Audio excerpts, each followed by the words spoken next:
Welcome to our channel. Australian Open 4th round previews. Coco Gauff vs Belinda Bencic, Sabalenka vs Andreeva, Alcaraz vs Draper. Before each day's play in Melbourne, we'll preview 3 must-see matches. Coco Gauff vs Belinda Bencic.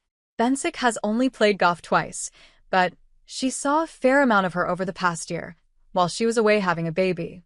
I was able to watch her a little bit when I was just lying on the couch for the last 9 months, Bencic laughed on Thursday. Given Gauff's wild swings in form during that time, she might not known exactly what to think of her.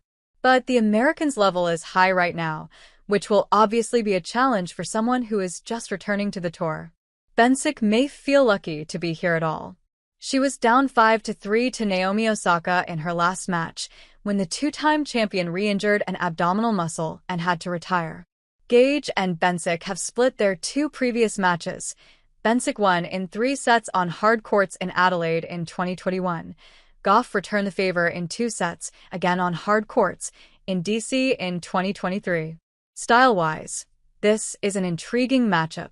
Both are sneaky tall at 5 feet 9 inches, but both are counterpunchers by nature, with serves that can go on and off. Both love their two-handed backhands. Bencic has shown over the years that she has the talent to beat anyone. But Gauff arriving in peak form, and Bencic, lying on the couch for 9 months, has to count for something. Winner, Gauff. Aryna Sabalenka vs Mira Andreeva. After playing Andreeva earlier this month in Brisbane, Sabalenka was asked if she had any advice for her 17-year-old opponent.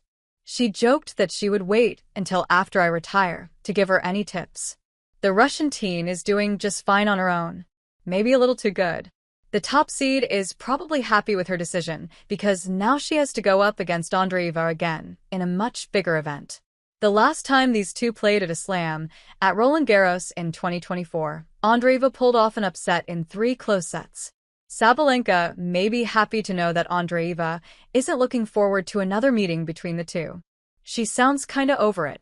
Honestly, I'm so tired to play against her, Andreeva moaned. I played her 4 or 5 times already. So, yeah, it's a lot. So what can I say? Here we are again. For Andreeva, the tough thing about playing the #1 player in the world is that it's easy to make excuses for herself. Sometimes there are thoughts that are, I feel like, okay, she's #1, maybe it's okay if this doesn't work. Or, maybe I play not that good here, well, I mean, she's #1, it's okay. It's hard to say whether Andreeva should feel more encouraged about her chances this time around. While she has won 3 matches, she had to make a great escape, from 3-5 down in the 3rd, against Moika Yukijima, and she dropped another set against Magdalena Frech. As for Sabalenka, she has yet to lose a set, but her last 2 opponents, Clara Tauson and Jessica Buses-Monero, each pushed her to a point where she got tight. They showed that if you can take the initiative away from Sabalenka and stand toe-to-toe with her, you can make her nervous and disrupt her attack.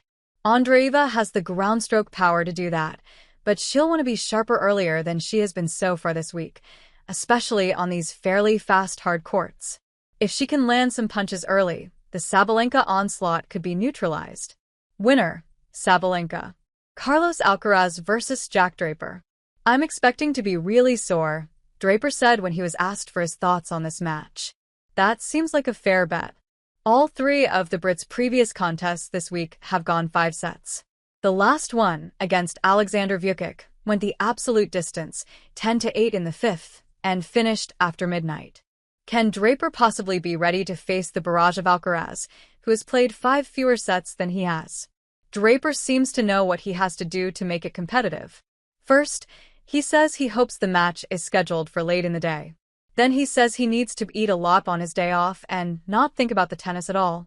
Then, when he gets on court, he needs to be brave. I need to take my chances, Draper says. Against the top players you get less and less chances to win games and sets. He also believes that, mentally, having survived 3 5-setters could help. He knows he can mount a comeback, and that matches have ebbs and flows.